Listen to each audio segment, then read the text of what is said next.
Welcome to my new blog. আজকের ব্লগটা একটু আলাদা, সব কিছুর থেকেই স্পেশাল। কারণ আজকে যে আমার ছেলের বার্থডে।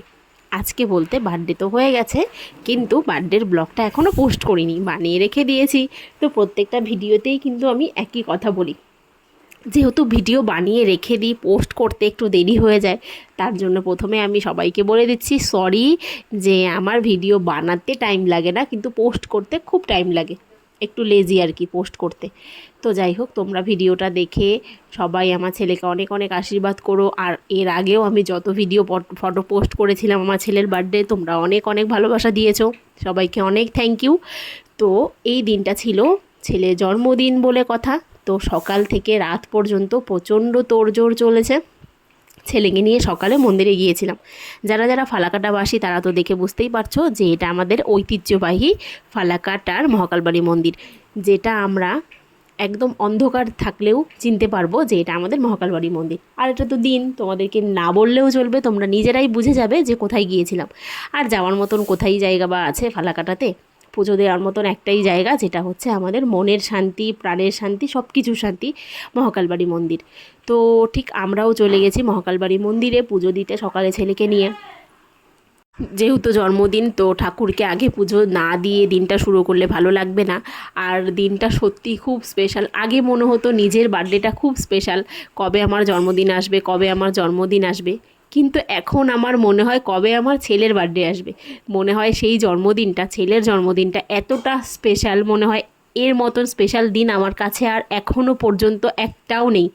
কারণ আমার ছেলের জন্ম হওয়ার সঙ্গে সঙ্গে আমি মা হয়েছি, জীবনের সবথেকে বড় সম্পর্ক। এর থেকে সম্পর্ক আর পৃথিবীতে কোনো কিছুই বড় হতে পারে না মায়ের সম্পর্কের থেকে। তো যাই হোক, এই জন্যে দিনটা ছেলের সঙ্গে সঙ্গে আমার, ওর বাবার, সবারই খুব স্পেশাল। জন্মদিন বলে কথা ছেলের। তো মন্দিরে পুজো টুজো দিলাম, খুব ভাল লাগে মন পুজো দিলে। তো আমরা সব সময় গিয়ে আগে সব জায়গাতেই পুজো দিই, মহাকালবাড়ির ওই রাধা মাধবের মন্দিরে, শিব ঠাকুরের মন্দিরে। তো আমাদের ওগুলো পুজো দেওয়া হয়ে গেছে, এখন আমরা দিচ্ছি রাধা মাধবের মন্দির থেকে এসে মহাকালবাড়ি শিব ঠাকুরের মন্দিরে, এখানে পুজো দিচ্ছি। পুজো দেওয়া হয়ে গেছে আমাদের। এখন এখন আমরা বাড়িতে চলেই আসবো। বাড়িতে এসেও তোমরা দেখতে পারবে নানান পর্ব চলতেই থাকবে। তো এর আগে মানে রাত্রেবেলায় তো বার্থডে একবার সেলিব্রেশন করেছিলাম ছেলের। তো তারপর সকালবেলায় মন্দিরে গিয়ে পুজো দিলাম। পুজো দিয়ে এসে ওর দিদা আর কি আমার মা, মানে আমি সেই দিনটা তো টাইম পাই না, খুব তাড়াহুড়ার মধ্যে থাকি। ছেলেকে নিয়ে মন্দিরে যেতে হয়, পুজো দিতে হয়, তারপর ছেলেকে নিয়ে এসে ওকে একটু পরিষ্কার পরিচ্ছন্ন করে খাওয়াতে হয়। তো আমি রান্নাবান্নার দিকে ঢুকতে একদমই টাইম পাই না। তো আর তাছাড়া আমার মা আমাকে করতেও দেয় না। মা বলে সব জন্মদিনের আয়োজন যতদিন আমি বেঁচে থাকবো ততদিন আমি নিজেই আমার নিজের নাতির জন্মদিনে রান্নাবান্না করব।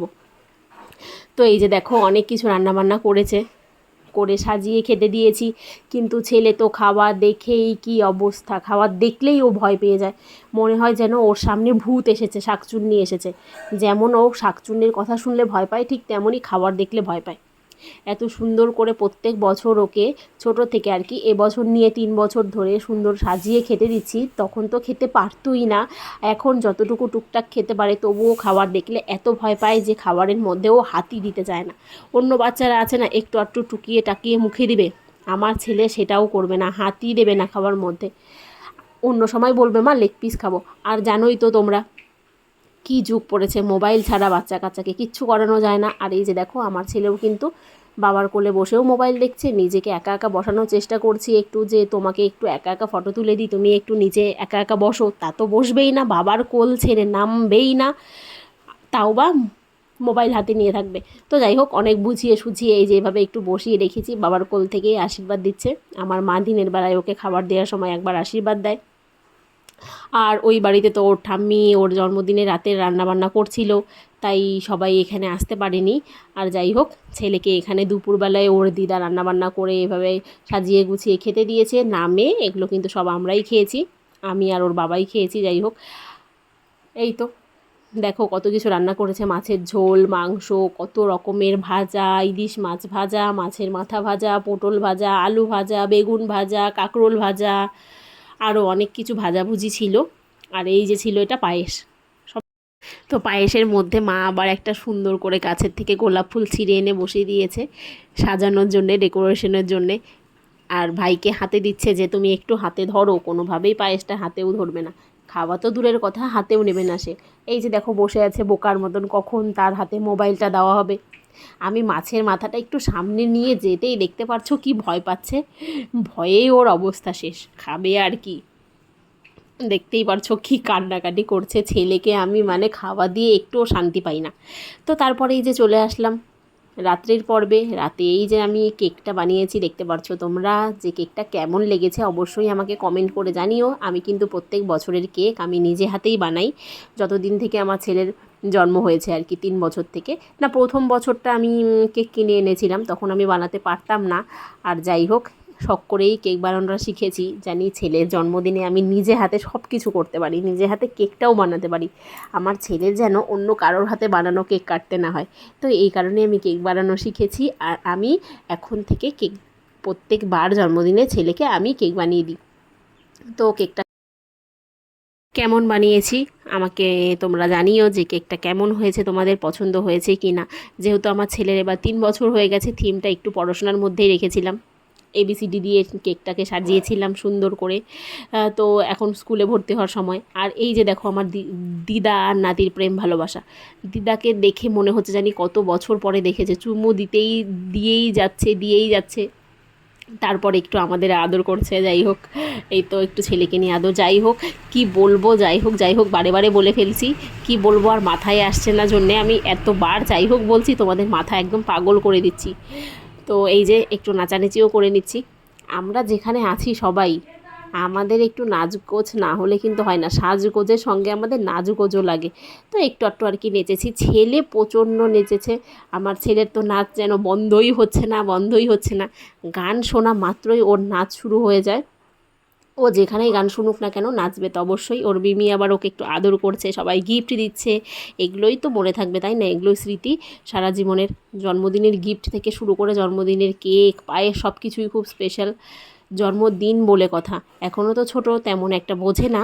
তাও এবছর যতটুকু বুঝতে পেরেছে জন্মদিনটা, এর আগে 2 বছর তেমন কিছু বুঝতে পারেনি। সামনের দিন আসবে, ও আরও ভালো করে জন্মদিনটাকে বুঝবে। তোমরা সবাই আশীর্বাদ করো আমার ছেলে যেন অনেক ভালো মানুষ হতে পারে। তো আর বেশি কি বলবো, আমার বকবকটা শুনতে শুনতে তোমরা আমার এই ভিডিওটাকেও ভালো মতন দেখতে থাকো। যেহেতু কপিরাইট পড়ে যায়, তাই জন্মদিনে কি গান বাজনা বাজছিল সেগুলো আমি আর দিতে পারলাম না এই কপিরাইটের ভয়ে। তো আমার বকবকানি শুনতে শুনতেই ভিডিওটা তোমরা এনজয় করো। আর আমাদের কেক কাটা তো তোমরা দেখেই ফেলছো। এবারের থিমটা কিন্তু আমাদের রেড ছিল, তাই আমরা সবাই রেড রেড পরেছিলাম। তো তোমাদের আমাদের এই আইডিয়াগুলো জন্মদিনের কেমন লেগেছে অবশ্যই জানিও। আর সবাই আমার ছেলেকে অনেক আশীর্বাদ করো। প্রথমত ও যেন একটা ভালো মানুষ হতে পারে, ব্যাস। আর কিছু চাই না, সুস্থ থাকুক, ভালো থাকুক। জন্মদিনে তো এটাই আশীর্বাদ করি সবসময় ছেলেকে, ছেলে যেন খুব ভালো থাকে, সুস্থ থাকে। তো এইবার চলছিল আশীর্বাদের পর্ব, তারপরও তো ছেলের নাচানাচি শেষ হচ্ছে না। ওর জন্মদিন বলে কথা, ও নাচবে না এটা কখনো হয়? যাই হোক, একটু নাচতে দিয়েছি। খাওয়া দাওয়ার তো তার কোনো বালাই নেই, তার একটু গান পেলে নাচানাচি আর কি। এই যে দিদিভাইরা জুটে গেছে, দিদিভাইদের সঙ্গে খুব নাচ, দাদাভাইও আছে সঙ্গে। কি করবে, না নাচলে হয় নাকি? তো যাই হোক, তোমরা সবাই আমার ছেলেকে আশীর্বাদ করো। আর আমার ভিডিওটা কেমন লাগলো অবশ্যই আমাকে কমেন্ট করে জানিও। Thank you for watching.